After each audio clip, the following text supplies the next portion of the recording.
Welcome back, every Bendy Body. This is the Bendy Bodies podcast, and I'm your host and founder, Dr. Linda Bluestein, the Hypermobility MD. This is going to be a great episode, so be sure to stick around until the very end so you don't miss any of our special hypermobility hacks. As always, this information is for educational purposes only and is not a substitute for personalized medical advice.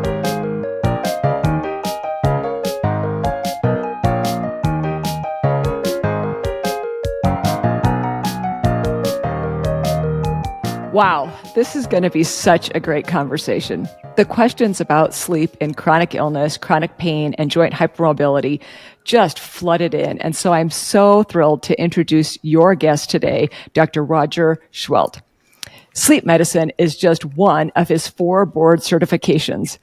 Dr. Seheult is currently an associate clinical professor at UC Riverside School of Medicine and an assistant clinical professor at the Loma Linda School of Medicine and Allied Health. He practices as a critical care physician, pulmonologist, and sleep physician at Optum, California. Dr. Seheult lectures routinely across the country at medical conferences. And not only that, he actually founded a medical education company, MedCram LLC, with Kyle Allred. Their CME-accredited videos are utilized by hospitals, medical schools, and hundreds of thousands of medical professionals from all over the world. And he actually has over 1 million YouTube subscribers. Incredible. His passion is promoting healthy lifestyles and regularly lectures to schools, hospitals, and media outlets. His passion is demystifying medical concepts, and he has received many awards for his amazing work. Dr. Seheult, hello, and welcome so much to Bendy Bodies. Thank you so much, Linda. Dr. Bluestein, it's great to be here. Okay, Dr. Seheult, I'm so excited to chat with you about sleep. This is such an important topic. Why should people who have chronic illness, chronic pain, and joint hypermobility, why should we care a lot about this topic? Oh, sleep is incredible. It's something that we do for hopefully a third of our life. And it's during that time of sleep that most of the body's repair processes occur. So it's really, really important that we get enough sleep, that the sleep that we do get is good quality, because it's going to make our lives so much better. There's an analogy I like to give. I had a friend in high school who worked at Disneyland, and he worked at Disneyland when everybody went home. He was part of the night crew. And if you've ever been to Disneyland in Southern California, in Anaheim, it's a busy place to be, especially during the summertime. But boy, it's even busier, some could say, at night. And it's because at night, when the park shuts down and the people go home, this is our analogy for sleep, that's when the engineers come in and they inspect the rides. That's when the gardeners come in and they dig the weeds out. They basically make the park acceptable and rejuvenated, ready to open up at whatever time it opens up the next day. The same thing happens in our body. Disneyland's a very complicated place, but our body is even more complicated than Disneyland. And so all of the body's restorative things that are timed on a circadian rhythm, we'll talk more about that, occurs when we sleep. So we really ought to be getting the best type of sleep that we know how. I love that analogy. That's really fabulous. I think a lot of people can relate to that, so that's great. Let's talk about the circadian rhythm, because that's so incredibly important. And can you explain what that is and why people should care about it? Yeah, so in every one of our cells in our body is a clock that tells it when things need to happen. That's actually being worked out with genes and proteins, and it turns out that these processes take about 24 hours. But there is a master clock. There's sort of like the atomic clock in Greenwich, England, that we have for the world that tells us what time it really is. We have one of those master clocks in our brain. It's located in something called the Suprachiasmatic Nucleus. And this is the master clock that tells the whole body when the timing is for all these sorts of processes that occur in the body. And we may think, yeah, sleep is one of those things. But in fact, almost all of the processes in our body are actually attached to this clock. For instance, this was mind-blowing to me when I found this out, but we've done hundreds, thousands, millions, if you would, studies, hundreds of thousands of studies, let's say, on medications, on medication side effects, on medication effects. And it's turned out that some scientists have looked at all of this data and have said now that it all needs to be sort of re-looked at, because when you have medication side effects, it's actually dependent on what time of the day you've taken that medication. Here's something that's even more mind-blowing that might hit closer to home. My wife was a really big believer in our kids being breastfed. And our kids, let's put it this way, they didn't like to be naturally breastfed, so my wife would pump. And she would store the milk in a fridge. And we didn't realize this at the time, but it's actually starting to show, scientists have actually done work on this, that there are certain hormones, chemicals, things of that nature of breast milk that is expressed during the day versus at night versus this time versus the other. And so to the point is that this is actually in training the baby in terms of what time of day it is. And so I bring these up as an examples to tell you that this idea about the circadian rhythm is not just about sleep, but it actually impacts just about every aspect of our life. And I'll give you some hard examples here. For instance, we now know that insulin, which is the hormone responsible for putting glucose into our cells, the response of insulin to the body is actually more sensitive in the morning than it is at any other time of the day. So that you would have, if you were to eat a bolus of glucose or some sugary food in the morning versus in the evening, it would take higher amounts of insulin in the evening to deal with that same amount of carbohydrate than it would if you had that carbohydrate in the morning time. Another example would be alertness, our ability to concentrate, our ability to do hand-eye coordination. These are maximal in the early afternoon and less so in the evening, to the point of that when athletes are training for a particular race, or people who are very aware of this in terms of studying for an examination, they have been trained to actually make sure that they're doing that training at the same time of day that they will know that they will be tested at that same time of the day at a later date. That's how important circadian rhythm actually is. That's fascinating because the NFL, I'm thinking, used to have games pretty consistently in terms of time of day. And now they're having, it seems like more night games. And then now they're having some games in Europe, for example. So then that's a really interesting. And imagine teams on the East Coast having to fly to the West Coast and having those games for them much later in their circadian rhythm than it would normally be. Absolutely. Yeah, definitely. So getting back to that, the suprachiasmatic nucleus is the master clock that entrains all of the other clocks to be working at the same time. If you want to imagine it this way, imagine a symphony orchestra, and you have the first violins, the second violins, the third violins, the tuba, the timpani, the brass section, the woodwinds. I hope I'm not missing anybody there. But all of those have a particular music, right, that they have to play. They know what that music is. They've practiced it by themselves. But when they come together to play as a group, they can't all decide when they're going to start playing. That's when you need a conductor to say, we're going to start the music now. And it's only when you have that conductor putting all of these musical instruments together, that's when you have the ability to have a performance of a symphony or a concert. The word concert means together, and that is why it's called a concert. And that's what the master clock does. And we'll talk about this in this podcast, but there are certain things that affect the timing of that conductor. There are things that delay the conductor. There are things that speed up the conductor.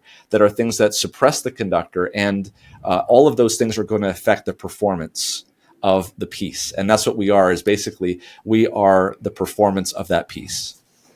Wow, and it's the suprachiasmatic nucleus. I didn't say it quite right. Suprachiasmatic nucleus. It's the SCN, yes. Okay. The SCN. And where is that located? That is located around the thalamus, hypothalamus area. It's at the base of the brain. It's actually not too far away from the pineal gland, which is one of the major outputs and inputs of that, and that is the creation and the production of melatonin, which we'll talk more about as well. Oh, I can't wait to get to that. That's going to be super, super helpful and super important. Okay, so light. I know you have so many fantastic videos about light, and I have to confess, I've binged on your MedCram videos because they're so helpful, and you have so much depth of information on there, and you talk a lot about light. Can you talk about why light is so important, and especially when people have chronic illness? Yeah. So there are two aspects of light that we can talk about. The first aspect of light is about circadian rhythm, and we'll talk about that right now. But there's another whole aspect of light that sort of bypasses circadian rhythm, and this is the type of light that we get from natural sunlight that can penetrate deep down into the body and actually be very beneficial and healing. And it's the type of light that we're not getting as much of. And we can talk about that on a second half. But let's go back to the first half. So the first part of light and the circadian rhythm aspect of light. So there are some inputs that come into this master conductor. The master conductor knows how to conduct the orchestra, but the master conductor needs to know when the concert is going to begin. And so you can't have the conductor starting early or starting late, because if you arrive to the concert and you're already halfway through the second movement, that does you no benefit. So what are these things that affect circadian rhythm timing? They have a German term for them. They're called Zeitgebers, and it's a funny word to use. But a Zeitgeber is anything that affects the timing of your circadian rhythm. One of the most powerful Zeitgebers is light. There are other things like social aspects, like eating, food, activity. All of these things are Zeitgebers, but the single most powerful Zeitgeber, or the thing that's going to influence your circadian rhythm, is light. And let me give you an example of what would happen. And this happens a lot in society, is there are inputs from the back of our eye, from the retina, that go back into the brain, and they go directly to the suprachiasmatic nucleus, and also to the pineal gland, which is where melatonin is produced. And what happens here is that as the circadian rhythm is moving on during the day, and it's getting to the point where it's ready for sleep. And by the way, that may be different in some people. Sleep may come on for some people normally at around 9 o'clock at night. For some people, it's 2 o'clock in the morning, and everywhere in between. But when that happens, there is an effect that goes out. It's kind of like the conductor getting ready for sleep would be him tapping the baton on the music stand. Okay, and everyone, the audience quiets down. The performers then turn their attention to the conductor, and they're ready to play the piece. That would be what we call dim light melatonin onset. So DLMO. This is where we're getting ready for sleep. The pineal gland starts to secrete a substance called melatonin. Okay. And this is when the magic happens, when people start to get sleepy and they go to sleep. Now, the problem here, though, is that when the eyes are exposed to light, that will shut down melatonin production. Now, I want to be very clear about this, because this is when you think of, I don't really expose my eyes to light. No. Even a photon of light, in some cases, just very minimal light, even light that is outside, that is able to go through your eyelid and get into your eye and and hit the retina, that is enough in some situations to shut down melatonin production. So certainly being on an iPad, being on your computer, having lights on at night, having too much air pollution, light pollution at night, all of these things can affect that in a way so that when the circadian rhythm is getting ready for sleep and it sees light, what is hardwired in the circadian rhythm is this: hey, we're getting ready for sleep, but yet I am seeing light. Therefore, it must not be as late as I thought it was, because light can only come from the sun. Therefore, the circadian rhythm conductor, must be too early. It must be too early for the concert. Therefore, I must delay. I must tell everybody we're in the wrong period of the day. We must delay. And so what happens is that repeated exposure to light at night causes the circadian rhythm to become delayed. So instead of falling asleep or feeling tired at 9 o'clock or 10 o'clock, after repeated bouts of sunlight exposure or artificial light exposure, this is going to cause your circadian rhythm to delay, and you're going to feel sleepy later and later and later and later, until finally your circadian rhythm may not be ready to go to sleep until 1 or 2 o'clock in the morning. And that's a problem if you have to get up at 6 and you need to get a full night's sleep, because you're hearing everybody telling you that you need 7 or 8 hours of sleep. So you go to bed at 10 o'clock at night, and you go into a bed and you're not ready for sleep. That's a problem. And that's the symptom of insomnia. And we have a huge problem in this country of insomnia. People wanting to go to bed, people trying to fall asleep at a specific time, but not being able to do that. And so what happens is you wake up at 6 because nobody cares how you feel, or you've just got to go to work, right? Mm-hmm. So you wake up at 6, and what happens is that because the circadian rhythm has delayed itself because of light exposure at night, instead of falling asleep at 10 and the circadian rhythm ready to arouse the body at 6 o'clock in the morning, it's now said, oh, I was late. I was too early. And so now I am having you go to bed at 2 o'clock in the morning, but we are not ready for you to get up from your sleep until, do the math, right? What's that, like 10 o'clock 10 in the o'clock, morning? Yeah. Right, and that's exactly where we would rather be if we're left to our own devices on the weekend, sleep till 10 o'clock in the morning. So what happens is we feel very sleepy in the morning, and we haven't gotten our rest, and so we feel very irritated. We need to get to work, and so we take stimulants to get our body accustomed to feeling sleepy so we can actually take on the day, usually in the form of coffee or caffeine. There's whole industries that have made their profits of the whole issue of us exposing our eyes to bright light at night. Mm-hmm. And then what happens is that the cycle repeats itself and it reinforces itself. And so we have a lot of work to do that we haven't done because we've gotten up later. We're not able to complete it. We burn the midnight oil thinking that this is a heroic thing to do. And at the same time, we go to bed late again, and we've enforced that circadian rhythm. So this is the role of light. Now, I've talked about light in the evening that delays the circadian rhythm. There is good news, because exposing your eyes to that same bright light, and when I'm talking about bright light, unfortunately, the amount of light that is necessary in the evening is such an infinitesimal amount to cause a problem. However, in the morning, what we need is a huge amount of light. We need 100,000 lux amount of light. What is that? That's a measure of how much light there is, and we need to go outside to be able to get that. So what happens is when you go outside in the morning time, as soon as you get up, or even an hour before you would normally get up, that has the opposite effect of the circadian rhythm. That actually switches it the other way. What's going on there? The conductor is getting ready to say, oh, it's time to get up in the morning, but we haven't seen the sun yet. And now you're exposing to the conductor, the suprachiasmatic nucleus, that light, and it's saying, oh, wow, the light has come early. I am too late. I need to shift everything the other direction. And so here's the long and short of it, is that we currently live in a society that is definitely skewed to one of those problems, and that is excessive light at night. And what that has done is it has caused a huge delay generally to many people in the working industry, so that we are going to bed too late, and we are still having to get up in the morning to get to work. What I would highly recommend for those of you who have insomnia at night is to make sure that you are doing a couple of things. You are going full force, hitting all cylinders on all of the Zeitgebers that tell us to be awake. So what are the major Zeitgebers? We said that light is a major Zeitgeber.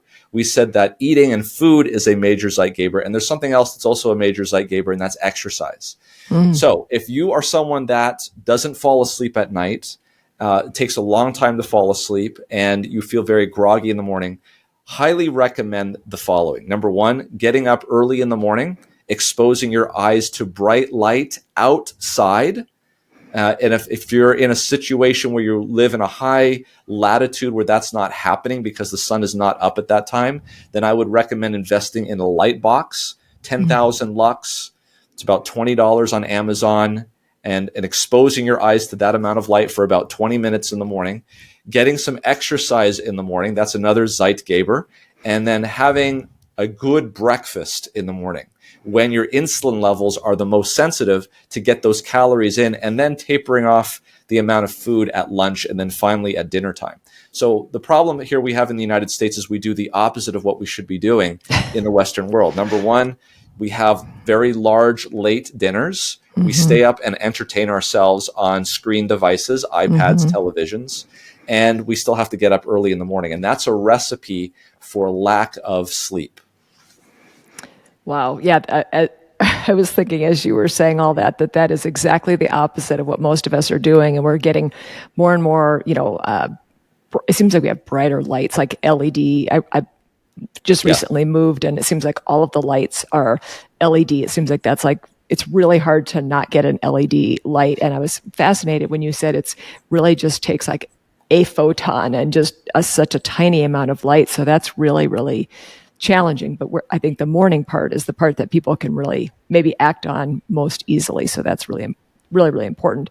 And you also had mentioned something about timing of eating. And does intermittent fasting or time restricted eating, does that make a difference? Absolutely. So here we go again. Imagine if the gardener showed up at Disneyland at 2:00 in the afternoon. That would just, Walt Disney's mind would explode, because he was very careful about making sure the experience of the park goers was that this was a stage, right? You didn't want to see any of the. So this is what's going on is that you eating late at night is like the gardener coming in and doing the weeding in the middle of the day. These are processes that are not designed to be occurring when your body is going through repair. So the basis of intermittent fasting is this. It's people think of intermittent fasting, oh, you're eating less and you're losing weight. It's another way to lose weight. No. That may be a side effect or a nice side effect of intermittent fasting. But the proof of intermittent fasting is the following. And that is this, is when you stop eating particularly carbohydrates, but any type of fuel, what happens after about 4 to 5 hours after you stop putting calories into your mouth is that your body switches over to a different form of metabolism called basically ketosis. Okay, so this is where the body is no longer getting carbohydrates and it needs to switch over to breaking down your own fatty acids. When that happens, the product of that is something called ketones. And this ketogenesis occurs, it actually triggers the production of genes and gene products, proteins that are involved in repairing and restoring bodily functions. Now, this happens automatically when you go to sleep, unless, of course, you're sleep eating, which is a diagnosis, but it's not a very common one. And so you are built into this is at the time that your body is doing the rest and the repair, it's getting help because it's signaling the genes that it needs to do that rest and repair. Unless, of course, you're eating right before you go to bed. Because if you are eating right before you go to bed and that's the time period that you have for the gardeners to come in and the engineers to come in and the cash register people and the restocking people to come in. But none of that's happening because you are not getting the maximum benefit because those people are not available to come in because you haven't gone into a fasting mode. So intermittent fasting maximizes those time periods. It says, let's have the gardeners and the engineers available when the park closes at night. What I'm meaning to say here, to get to the more biological, is let's have the sirtuins, let's have the gene products that need to be happening in a fasting state be available for the time that your body is undergoing rest and repair. That means, ideally, that you should not eat about 4 to 5 hours before you go to bed. Yeah, so again, there's this expression from over 100 years ago where it says we should eat breakfast like a king. We should have lunch like a prince and dinner like a pauper. And there actually may be some truth to that. When I was doing intermittent fasting, at first, because of my schedule, I like to be with the family at night. We sit down, we sort of talk about the day, and that's a great time to have dinner. Mm-hmm. And so I would skip breakfast and not really understanding how the circadian rhythm worked and realizing that I was kind of swimming upstream when I did that. So I would skip breakfast, have lunch and dinner. But then when I started to switch back and did it the other way, which is not easy for some people, have breakfast and then lunch and then skip out on dinner in the evening or have a very light dinner. I think that actually works much better.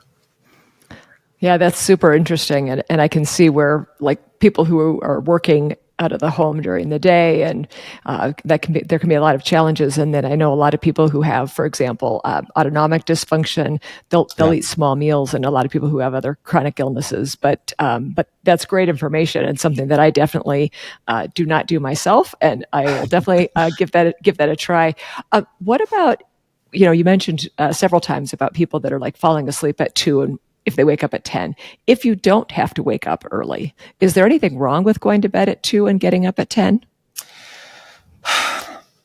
Probably not. I'll tell you the diagnosis of this would be if it was causing some social issues, like if someone you were living with had a widely different sleep pattern to where it caused distress, then it would be something that we would look into.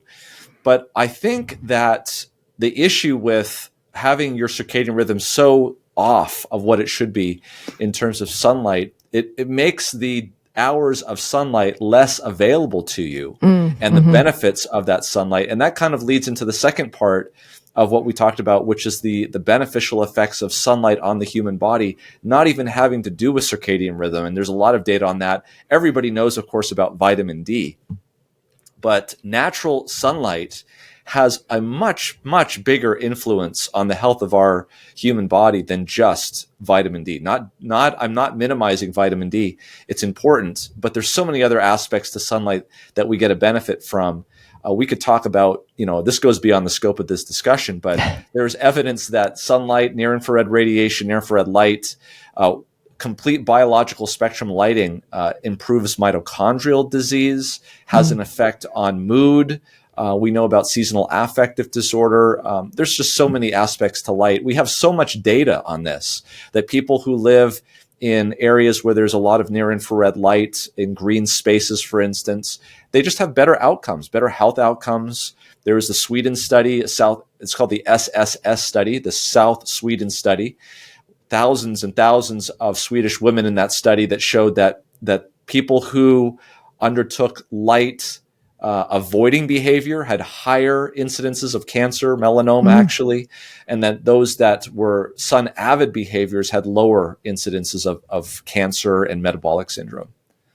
That's so fascinating. So many of my patients with chronic illness, they actually are staying up really late, and they're often sleeping for 10 or 12 hours, and they're so incredibly fatigued, but they're only awake really when it's either dark out or it's starting, it's afternoon and it's starting to get darker. So that might explain a lot of what's going on there, but it's really hard to make that shift sometimes.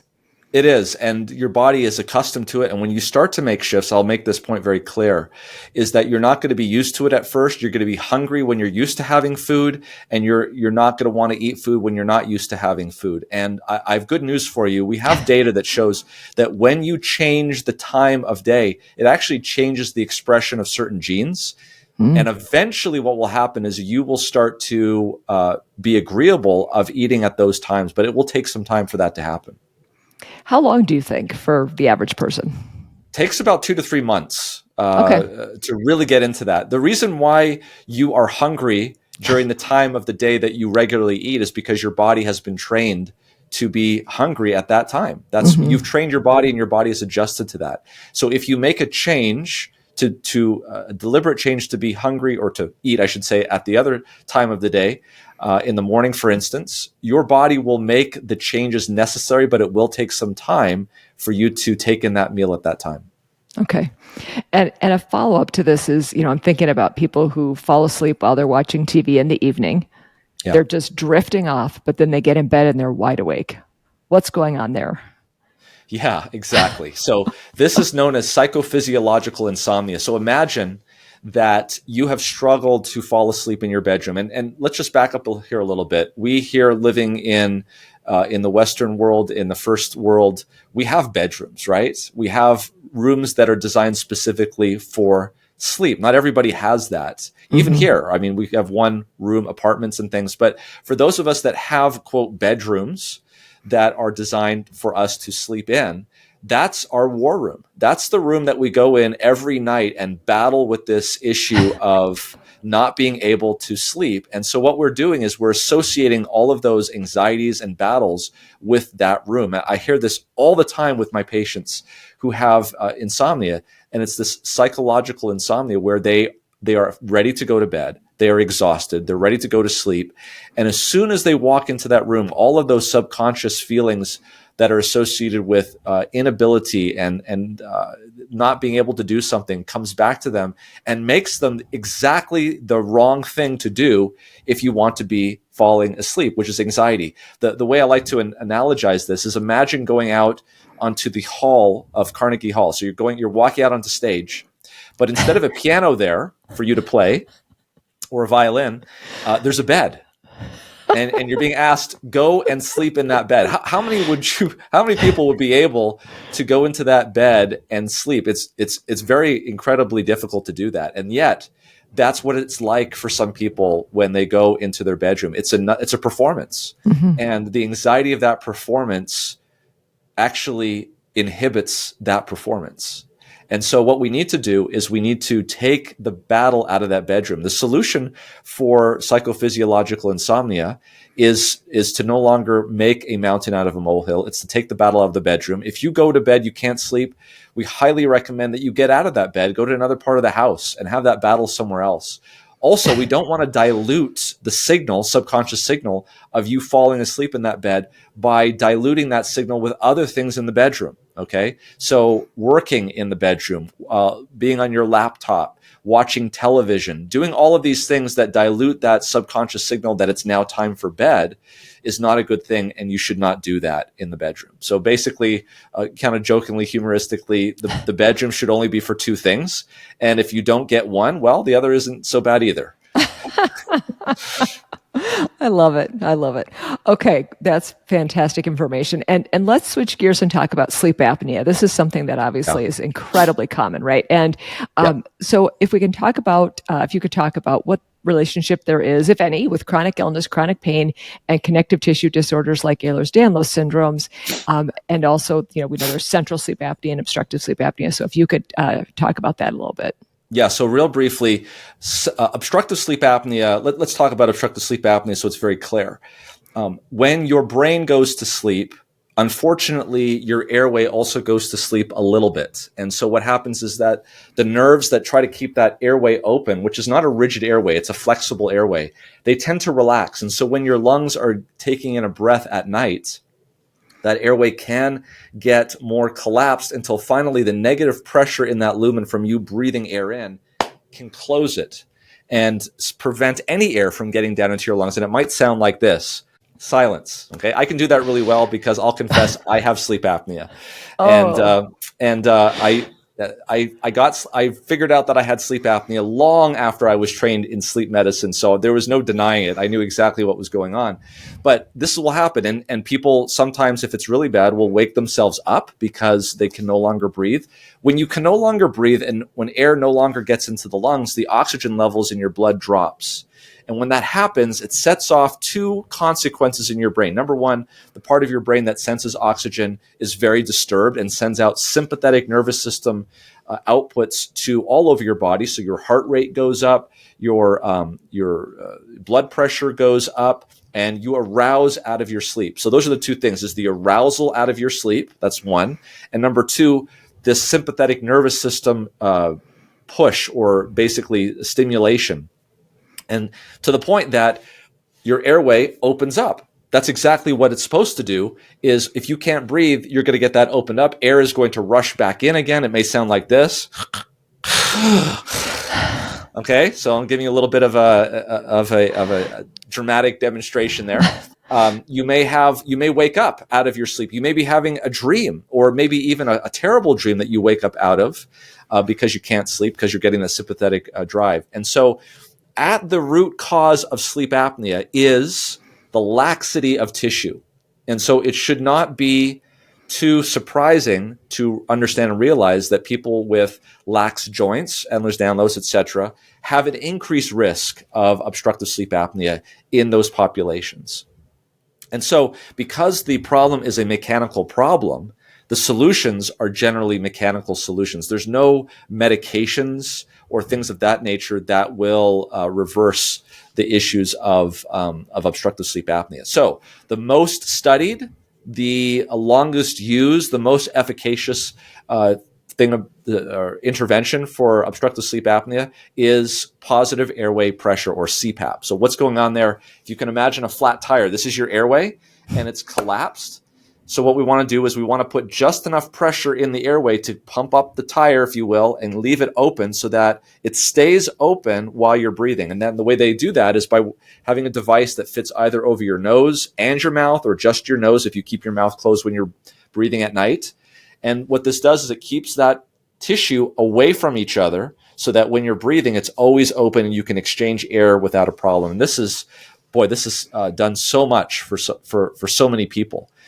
Because here's the problem. The problem is that when you have continuous arousals out of sleep, when you have continuous sympathetic nervous system discharge at night, that leads to issues of excessive daytime sleepiness, accidents, stroke, hypertension, atrial fibrillation, congestive heart failure. All of these things are related to people who have these conditions, and it can be related to obstructive sleep apnea.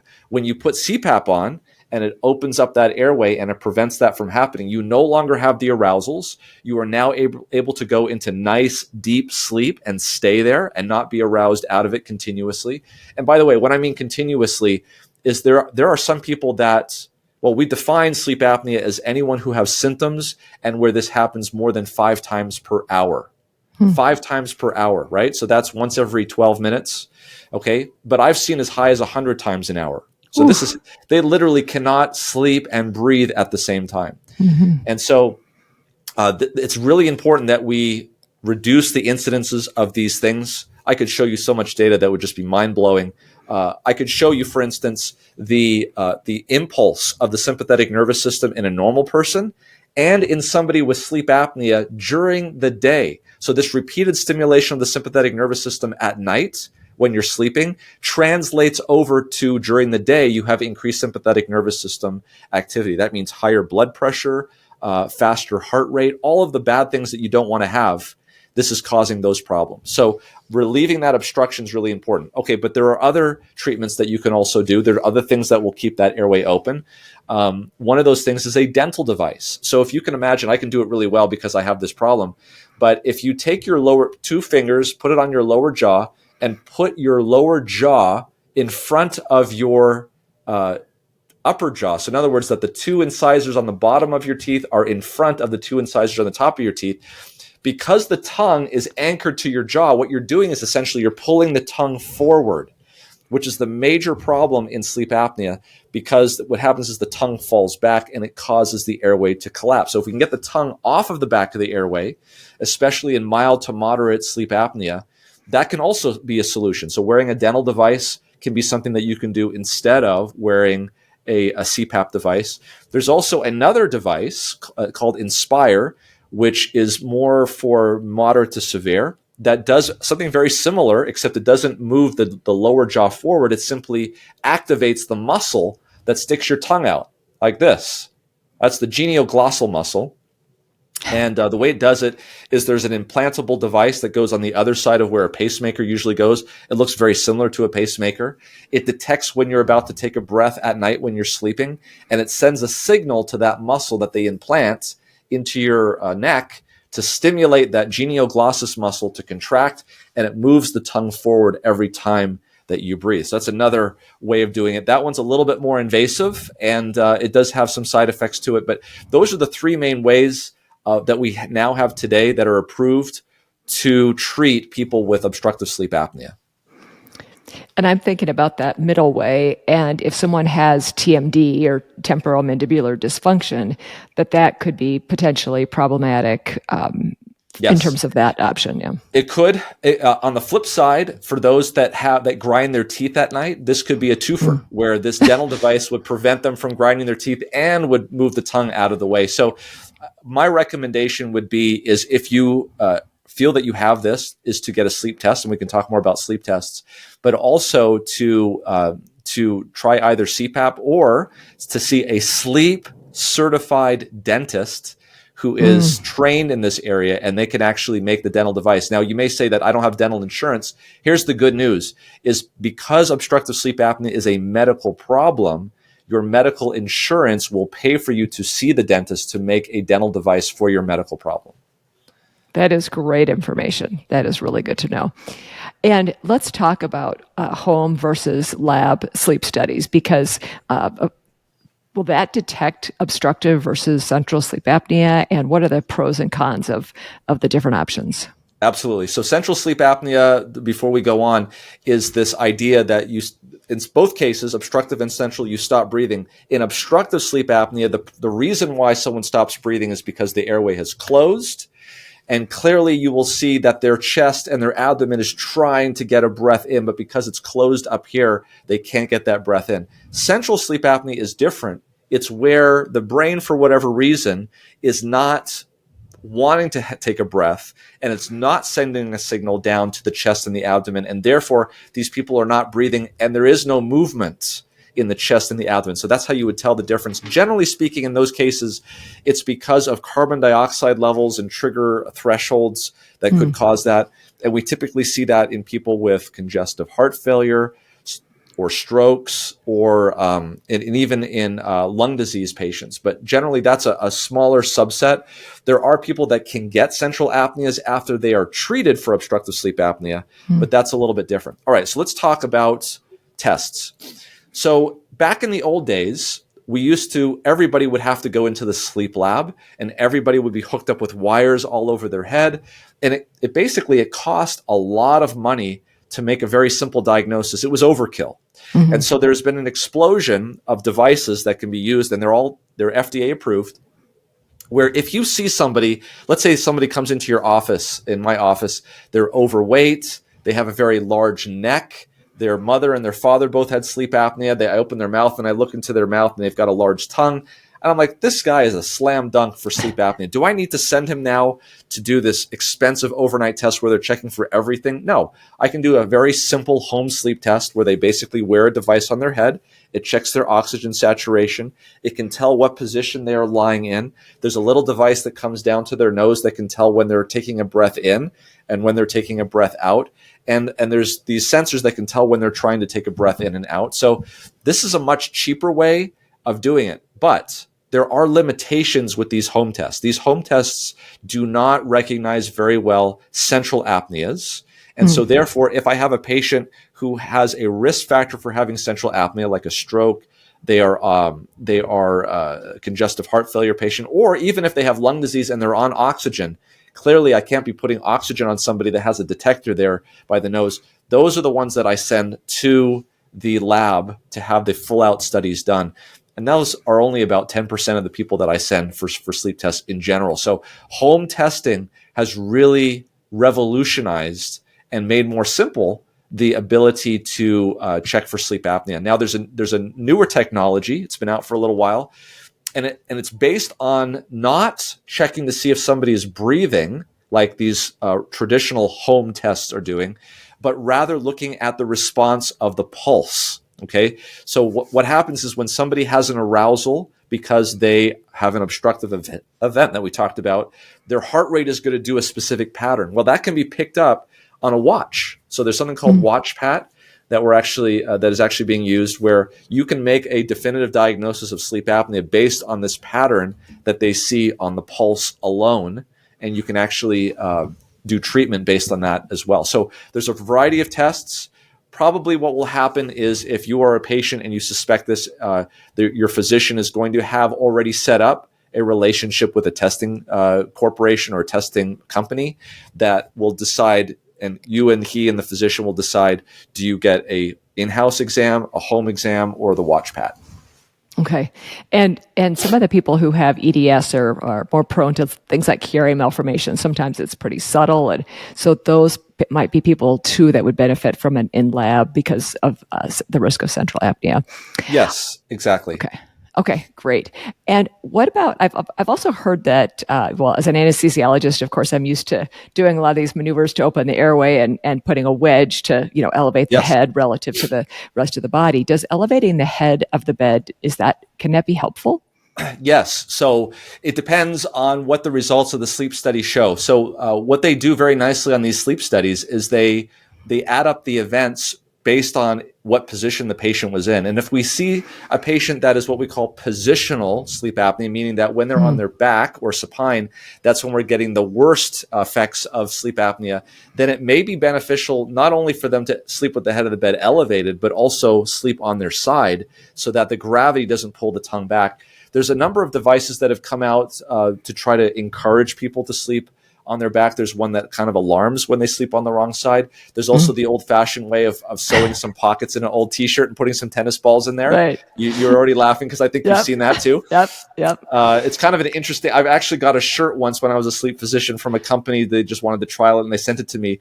It had this shirt that if you put it on the wrong way, you would have like these 3 big things in front of you, but you have to make sure that you put it on the back.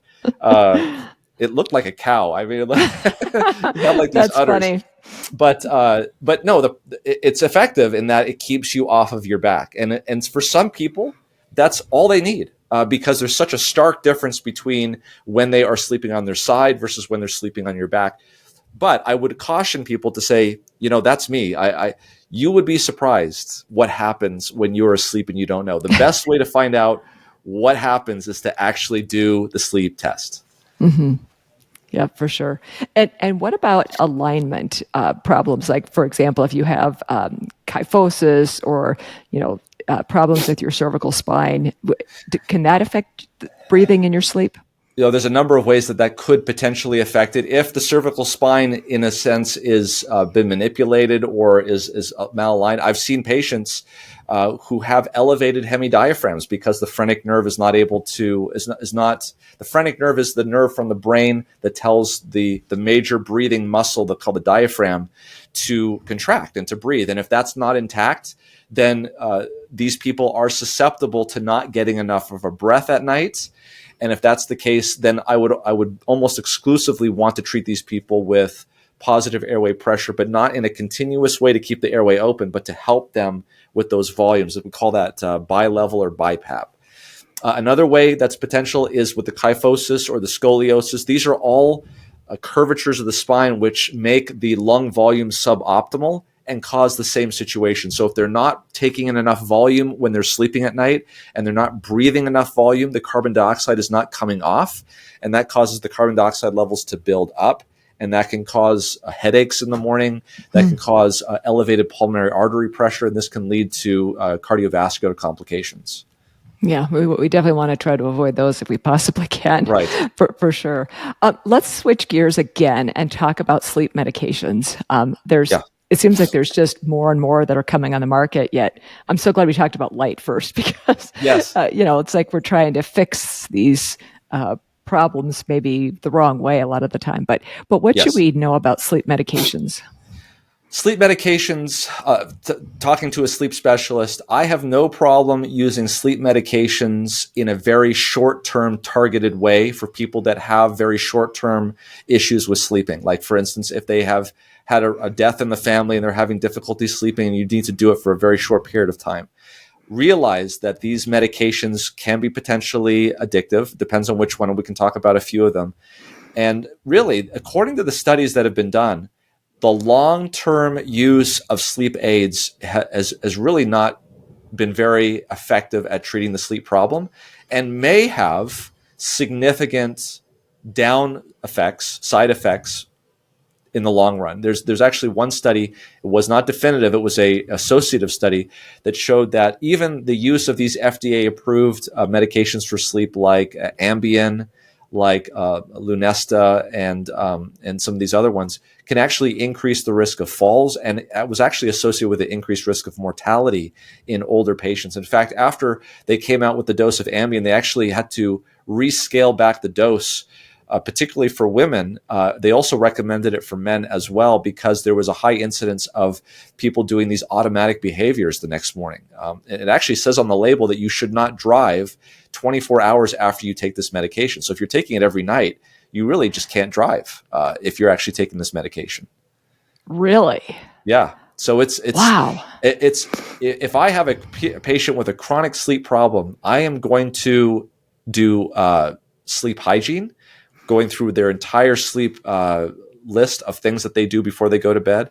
I'm going to even look at something called cognitive behavioral therapy, which is actually much more powerful than sleep medication and much more longer lasting than sleep medication. The types of things that we're talking about is something that we've talked about already, is not only looking at sleep hygiene, but asking them about, how they perceive their issues with sleep.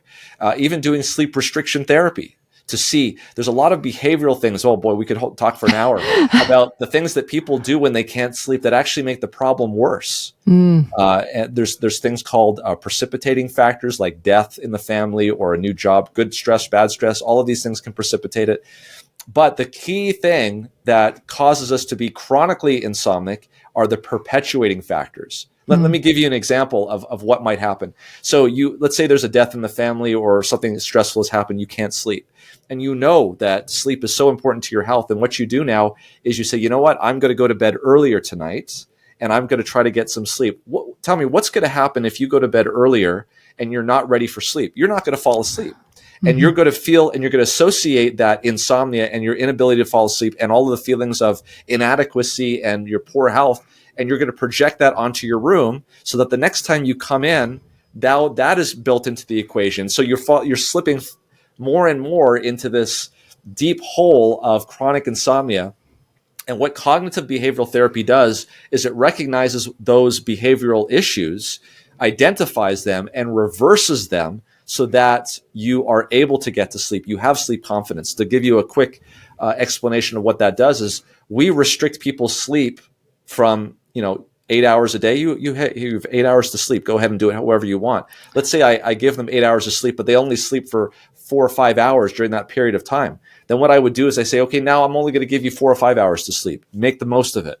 And what's going to happen is that after that first night, this is called sleep restriction therapy, they don't feel very well because they haven't slept very well and they're extremely tired. And they're like, why did I even go see this doctor? But what happens is that next night, that sleepiness is the drive for them to fall asleep. And eventually what happens is, and we keep doing this every night until they can do this, is that their sleep efficiency improves to about 80 to 90%, which means that 80 to 90% of the 5 hours that I gave them to sleep, they're sleeping. They fall asleep quickly and they're doing a good job. What does that do? It builds confidence. It's now instead of you walking out onto Carnegie Hall stage and asked to sleep, you are ready to sleep. You are like Liberace.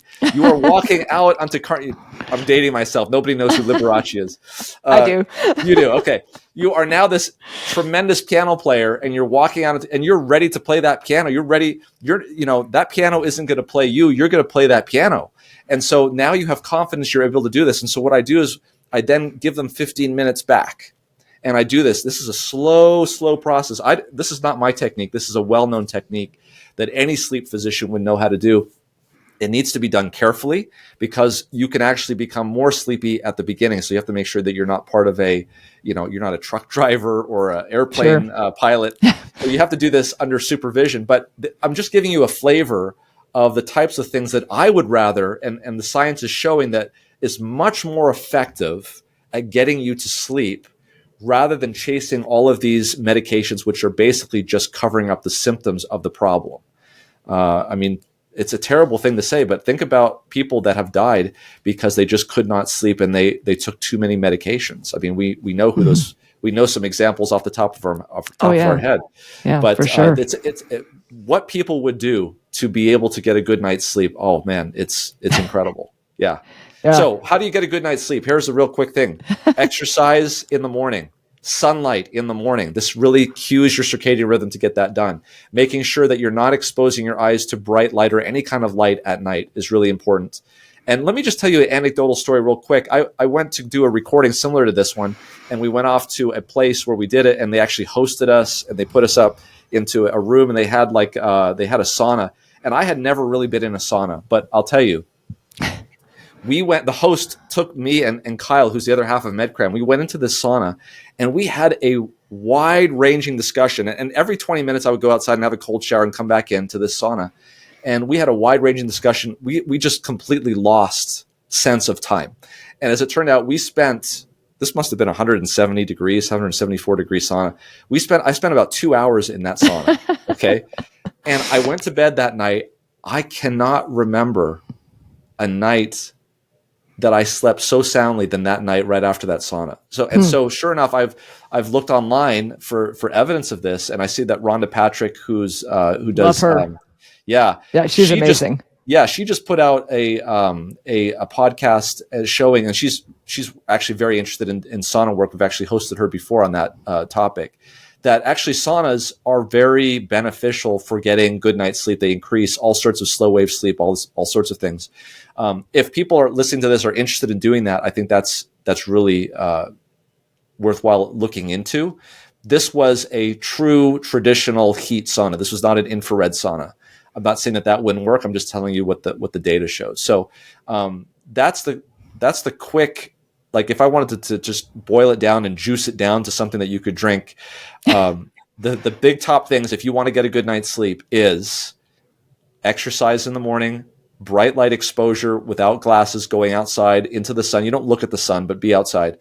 Avoiding light at night. Do that continuously, multiple times over a week, 2 weeks, a month, and maybe consider sauna and see if that helps. So the first thing that comes to my mind as I'm hearing this too is, okay, so if you're not watching TV, and then I guess reading, especially reading on an iPad would be bad. I don't know, Yeah. reading with like a lower Kelvin light. I don't know if that would be recommended, but what are you doing in the evening if you're not, yeah. So actually there was a study that looked at that very question. They compared an e-reader, which doesn't give off a lot of light, but some, versus a very low lit, dim, traditional light reading a book. Mm-hmm. And the differences were stark. It was orders of magnitude more light with the e-reader than there was with the soft light. And as we've just talked about, we know that what that effect is going to have on melatonin. And sure enough, the people that were on the e-reader went to sleep a full 15 to 20 minutes later than those that did not. So there was an impact there on just the e-reader. So imagine watching full television, bright light, LED, all this sort of stuff. So what do you do at night? So avoid that. Avoid technology, avoid lights. There was a gentleman that I heard on a podcast who was really into this and went like maybe to an extreme, but he made sure that none of the ceiling lights were on. He only put low level lighting, like literally low, like close to the floor. And the reason why he did that is because the receptors in the eye at night that pick up the light that shuts down the melatonin are concentrated in the lower portion of the retina. Now, why is that important? When light comes into your eye and it hits the lens, it gets flipped upside down. So light that is in the high visual fields are going to be reflected on the lower retinal area and vice versa. And so what they have determined is because these receptors are in the lower retinal area, that light that is high up is the type of light that is going to quickly shut down melatonin production. So, and by the way, these melatonin receptors or these light receptors were more towards the blue side of it. And so if you wanted to be the antithesis of the type of light that would shut down melatonin, you'd want to have light low in your visual field and light that is more towards the red zone if you're going to have any type of light at all. So just to be clear, no light is the best. Then light that is low in the visual field and redder is second best. And then, of course, everything else goes from there. So if you think about that real quick, imagine how we lived life 100, 200, 300, 1,000 years ago. What type of light would we have at night? It would typically be a fire that is low on the ground, that is red. I mean, all of this stuff starts to now fit into a nice, neat little package, and we're starting to see that our body is really designed to fit around that type of environment. And what we've done in the last 50, 100 years is we've had the technology to do things to our body that we never had the capability to do. We have the freedom to eat anytime. We have the freedom to work anytime. Yes, we have that freedom, but it may not be good for us. Right. And then we also have, in that period of time, I think more and more caffeine use. And we also have things like stimulants, ADHD medications. And then, of course, there's also been other medications that are FDA approved for promoting daytime wakefulness. What do you think about those medications? So I will use things like modafinil, armodafinil, Provigil. These are the types of medications that I use in my patients who are narcoleptics or in patients who have sleep apnea and are using their CPAP machine, but still have excessive daytime sleepiness. They are, let's make no mistake about this. These are medications that are covering up the symptoms of the disease. So if someone is sleepy, I can make them more awake. But I need to make sure that I am treating the underlying condition that is making them sleepy. So I only will use these stimulants if I am showing that I'm actually treating the underlying condition. So I have them on CPAP and I can see that they're compliant with the CPAP machine, then I will add those medications. Mm-hmm. Okay. And what about supplements for sleep? There's a lot on the market, of course. Yes. Yes, there are a lot. And it's because sleep is such a problem. Again, I would say that even the supplements, although they probably don't have the same negative effects as some of the prescription medications, they are also covering up the symptoms of the problem rather than solving the problem. Now, there are some exceptions. Some of them do actually have some significant side effects. Anything that is an antihistamine is going to take away histamine. Now, what is histamine? Histamine is an alerting substance, neurotransmitter in the brain that makes us more alert.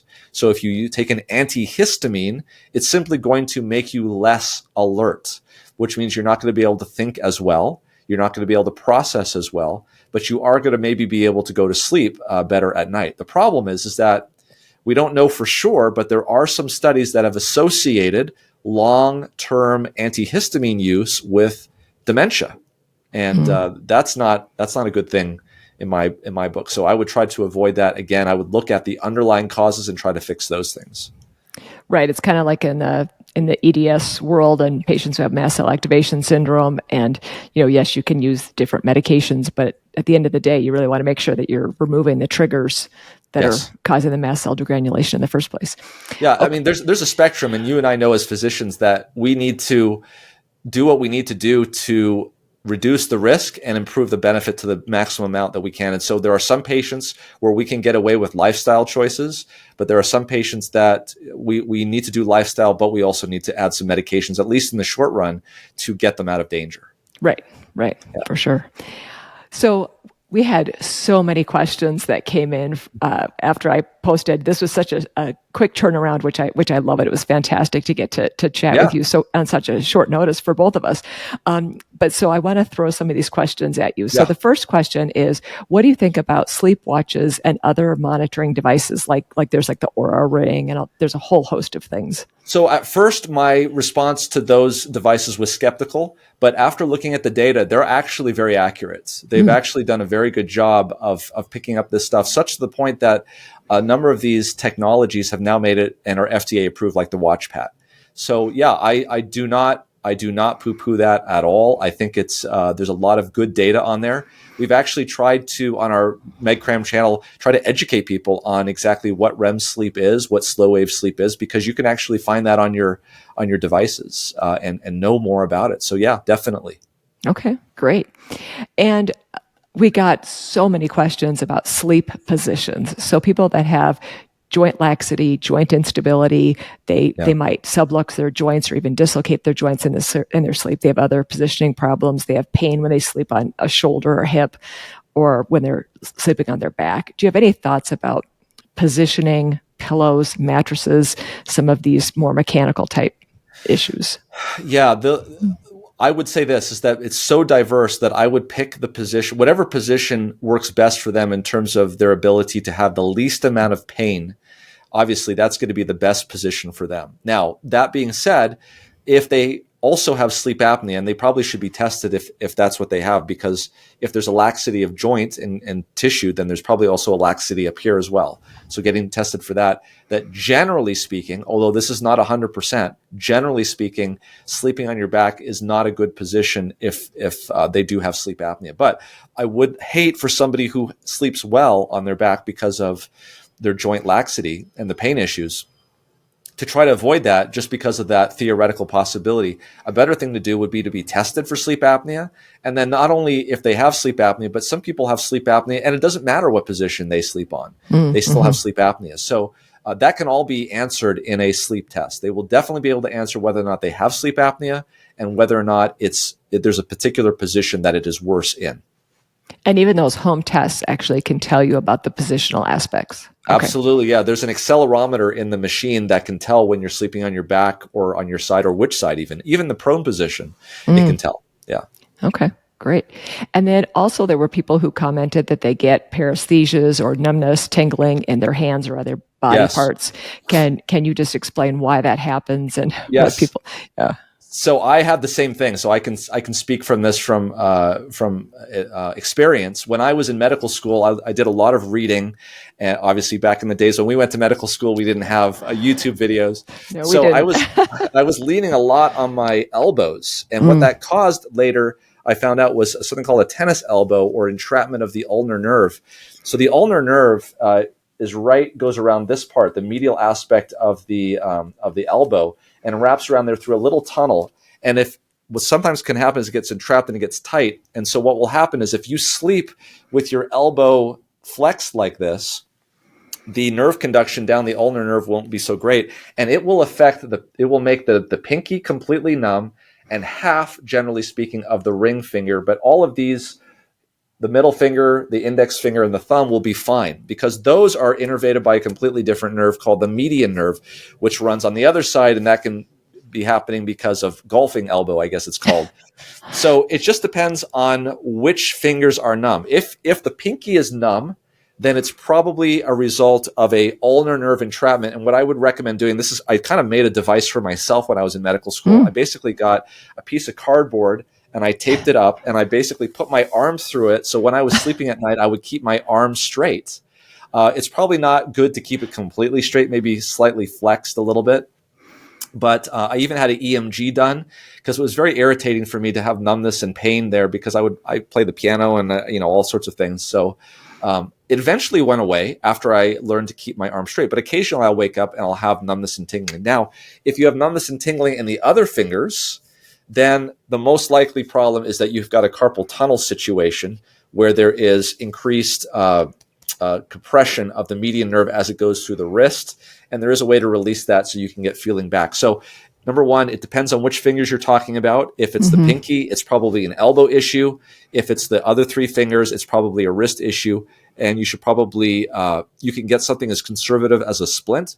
But I don't want to miss an issue, because if you have enough nerve compression, not only is it a sensory nerve issue, it's also a motor nerve issue, and you could actually get atrophy of those muscles. So seeing a neurologist or a primary care and then a neurologist to see if that's something that you need, and then maybe even an EMG, hopefully not, but maybe just a brace, so that when you sleep, you keep that joint in the neutral position.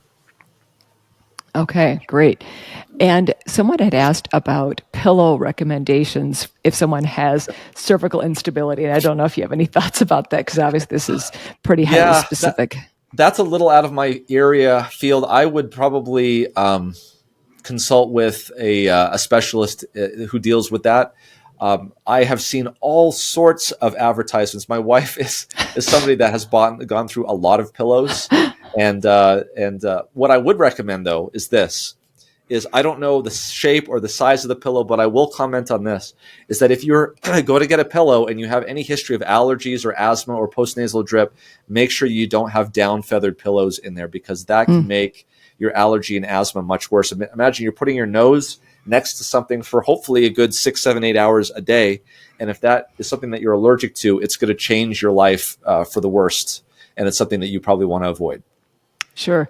And when I was dealing with some issues with my neck, I know my physical therapist said to avoid like the gel pillows and the things that were a little more like solid, that you want maybe like a down alternative type of pillow that your head could kind of sink into more and be a little more supportive. Excellent. So, okay, great. Any tips for people who frequently wake up in pain? It depends on where the pain is. Generally speaking, what we do in those situations is we identify the pain. We try to figure out the best way to get it taken care of so that they can sleep, because it's very difficult to sleep when you have pain. And we usually refer them to a pain specialist, which, you being an anesthesiologist would know all about that. There are actually, as you know, subspecialties in anesthesia that deal just with pain. And there's a lot of creative ways of dealing with pain. But I would say this, is it's a well-known fact that if people get enough sleep, if you can do that, then pain tolerance improves dramatically. I remember this when I was on call. There was this feeling. My wife and I would, because she was also a physician. She was a resident at the time. whenever we would do that, our 36-hour shift and we come home, we'd have that post-call feeling. Everything just seemed to hurt. In fact, I remember my wife telling me, she's like, this is what it must feel like to have fibromyalgia, because it just seemed like every part of your body was hurting, and it was all very simply because we hadn't slept. It was very illuminating, and to realize that how lack of sleep could affect pain perception, even though there was nothing there that was causing the pain. And it went away when we got enough sleep. Right. That's really fascinating that your wife would have made that comment. And I practiced for over 20 years in the operating room, and now I do pain management for people with EDS and HSD. And so we talk a lot about sleep, and I can't wait to refer every single person I know to this conversation so they can listen to these great tips, because we talk about sleep a lot in our sessions, a lot. And it's a problem for a lot of people. And I totally agree with you about the sensitivity to pain and that kind of thing. And then other people wake up in the middle of the night feeling like their sympathetic nervous system is activated. And you gave us one reason, if they have sleep apnea, for sure. And it's probably the main reason. Okay. Yeah. If I have a patient that comes to me and they have nightmares, and what's the difference between nightmares and night terrors? Well, a little hint here from a sleep medicine specialist. Night terrors happen during slow wave sleep. Nightmares happen during REM sleep. Night terrors, if you ask the person after you wake them up, which is difficult to do in a night terror, if they can remember what the dream was, they will never remember what the dream was, even immediately. Whereas a nightmare, they'll tell you exactly in explicit detail where they were in the dream when they woke up out of it. And in the case of the REM sleep nightmares, those people often have sleep apnea as the trigger. We treat the sleep apnea, the nightmares go away.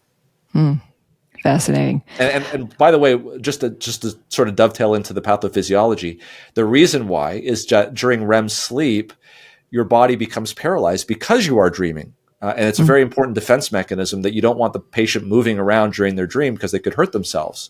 And so because the body becomes paralyzed, that affects the neck muscles even more, and they become even more susceptible to collapsing. And that's why we typically see that if someone has sleep apnea, it's almost always worse during REM sleep. And so this is kind of an unfortunate situation, because people with sleep apnea almost never get the benefit of REM sleep because they exit out of it because of that arousal. And so when you treat people with sleep apnea, I see this all the time. People have had sleep apnea for a long time, and you put them on a CPAP machine and you look and see what happens. They go into REM sleep and they stay in REM sleep. It's almost as if the body's like, oh, please, thank you. We finally, and I've had patients come back to me, at least at the very beginning phases of starting therapy for sleep apnea. And they're like, I had the most amazing dreams that lasted for so long. And eventually kind of evens out and it goes back to normal. But it's just fascinating to see that. Yeah, that is really fascinating. And for people who have really vivid dreams, if they are really bothersome, besides addressing their sleep apnea, is there anything else that they can do if they have sleep apnea, of course? Yeah, if they have vivid dreams, what we will typically do is it depends on if it's if it's related to PTSD or a previous experience. There are alpha blockers that we can try. These are the same types of medications that we would put people on if they had benign prostatic hypertrophy. So they're not typically too. In terms of side effects, they could get a little bit of dizziness if they stand up, at least initially, because it blocks that sympathetic nervous system. But in terms of holistic things, cognitive behavioral therapy is used, although I haven't done it for nightmares. Okay. And we talked about supplements earlier. We've talked about melatonin off and on. Is it safe to take? What are your thoughts about taking? Excellent. Yeah. So melatonin, boy, I'm surprised it's been this long in the talk and we haven't gotten to melatonin. So here's the thing about melatonin. It is secreted by the pineal gland. It is very important. It's a powerful, powerful antioxidant, probably more powerful than glutathione.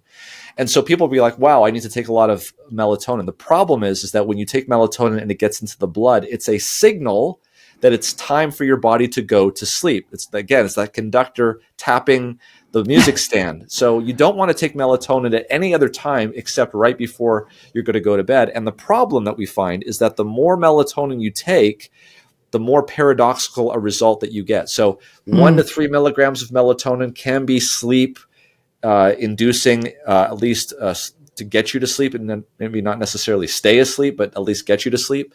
But if you start to go up on the dose, 5 milligrams, 8 milligrams, 10 milligrams, there's actually this opposite effect that occurs where people just become more irritated and they don't fall asleep. The other problem with melatonin, at least in the United States, is that it's not regulated. And so if you buy melatonin over the counter, you're kind of taking, what's the chances that you're actually getting what they say is on the label actually in the tablet or in the capsule. So my recommendation would be, obviously you need to buy melatonin over the counter, but to make sure that whatever brand you buy is been inspected by a third party that has said that this is actually in there. And buy it from a reputable brand. So the two big things is that make sure you're getting what you believe is melatonin, and there's a way to do that. And number two, start off at a very low dose, because the higher the dose that you go, the less likely it is to work, at least in a sleep-inducing manner. And then thirdly is just take it at night, maybe about an hour before you go to bed. Now, I do have a video, by the way, on jet lag, and you can use melatonin in a way to get around jet lag. We actually did it this year when we went to Europe. Works great when you're going to the East. We hardly had any jet lag at all. And a reason why I say that is because in those situations, you want to take it actually at 6 o'clock in the evening for a certain, about 3 days before you travel East, and it helps.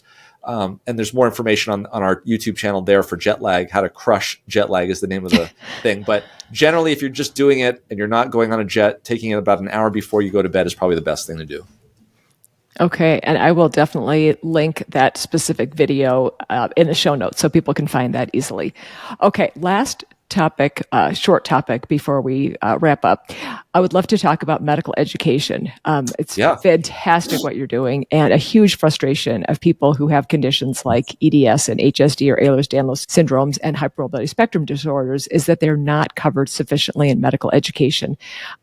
Of course, you and I know there's a lot to fit in, and it's not like we start learning about specific conditions. There's a lot of laying the groundwork and things like that, of course. But you being someone who's so passionate about this and has done so much work in this, can you explain to people why this is the case and if this should be changed or not, or where we could get more education so that people could be recognized sooner the symptoms that they're having and get better care, basically? Yeah. Education is so key.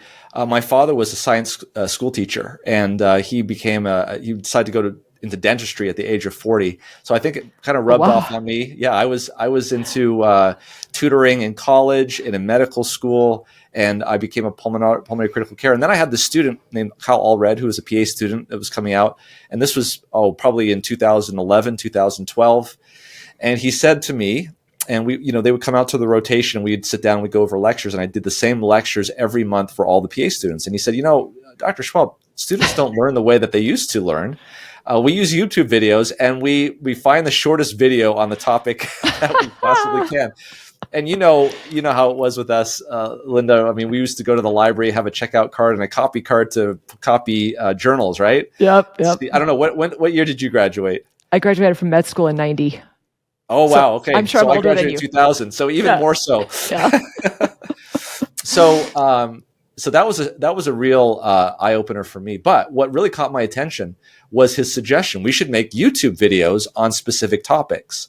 And I really loved that for one reason. It was kind of a selfish reason, but I loved it for one reason, that I could refer my students every month to the same videos, and then this was when they went home at night, and then they could come back the next day and we could talk about what they had learned, and we'd be able to save time and be able to push the envelope even further, maybe associate it with a case or show an example of what they had learned. So we started doing this, and we started to pick the most difficult topics that are classically difficult to understand in medical school or PA school. Things like acid base, things like interpretation of pulmonary function tests, things that professors would throw up on a PowerPoint screen and read the screen, and nobody would know, including the professor at the end of class, what they had just said. And so people would be going home at night trying to scramble what this was. So we tried to fill those gaps, and then we just started to expand, and people started to watch. And initially our videos were geared to healthcare providers. But because we were explaining it so clearly, I believe we started to get an audience in the non-medical field who were interested in medicine, interested in empowering themselves. And so that's what we've come to today is we've come to a situation where I believe that we need to educate not only healthcare providers and patients or healthcare providers, whichever order you want to put that in. We need to educate both on the idea that there are very simple, clear, natural, in fact, in some cases, lifestyle changes that we can make that have a huge impact on our health. It's things that take a long time to describe, things that take a long time to educate on, things that maybe doesn't fit very well in a 20-minute session in a clinic when it's very easy just to prescribe a medication and fix the problem. Mm-hmm. But I think it's things that we need to do and take the time to explain. And that's what I've been trying to do. But I don't do it from the aspect of saying that there's this and or false dichotomy, which is that no medications at all. We just need to do natural. Look, I'm a pulmonary critical care doctor. If I didn't have medications, there'd be so many patients that we would lose in the ICU. So I see the benefit of both, but I believe that if we were to, and I'll say this, if we were to employ some of these lifestyle changes earlier on and educate people on them, we wouldn't need as much of the pharmacological interventions that we often need to do to save someone's life, to give them the opportunity to make those lifestyle choices. So that's where I think I am right now in terms of education, is not only educating patients that, yes, it's a balance, but also educating physicians, providers, nurse practitioners, PAs that there are lifestyle changes that you actually will see dramatic input in your patients.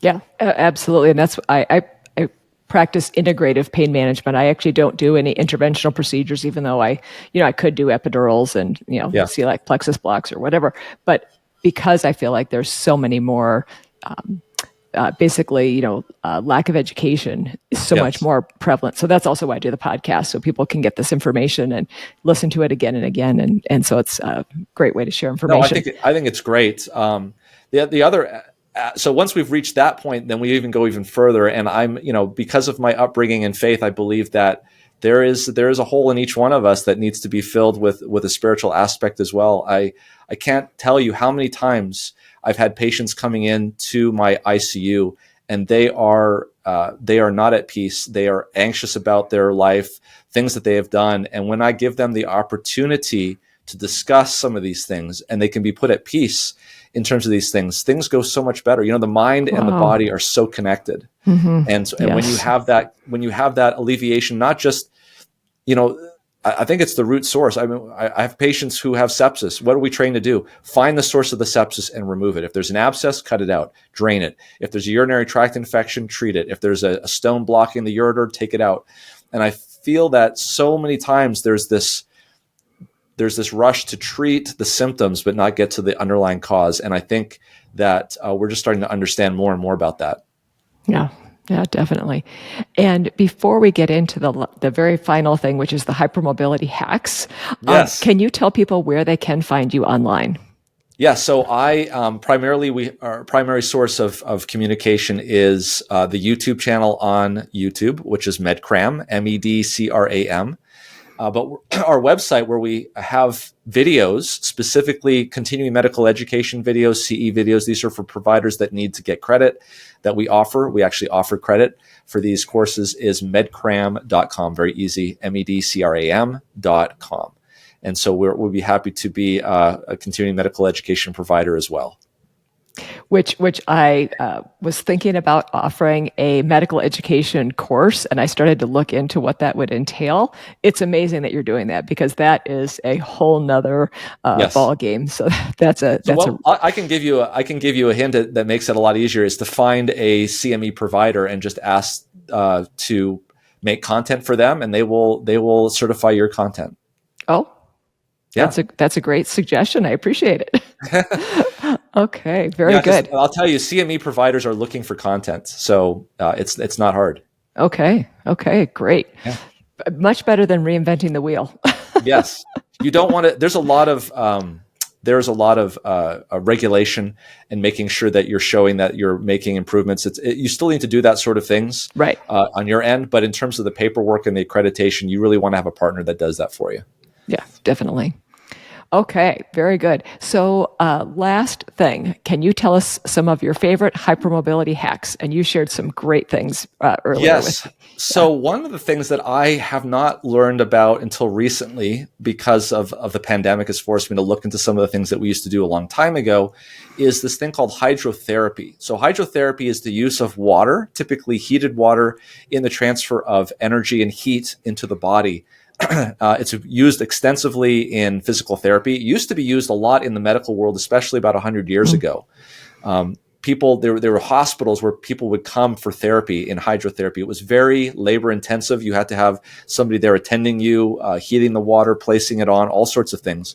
But what hydrotherapy can actually do for people specifically who have issues with hypermobility and flex is that the warmth of the water, and the reason why water is used specifically and not a dry heat or a sauna, is that water has something called a high energy of enthalpy. What does that mean? That means it takes a lot of energy to raise a specific volume of water a particular amount of degrees.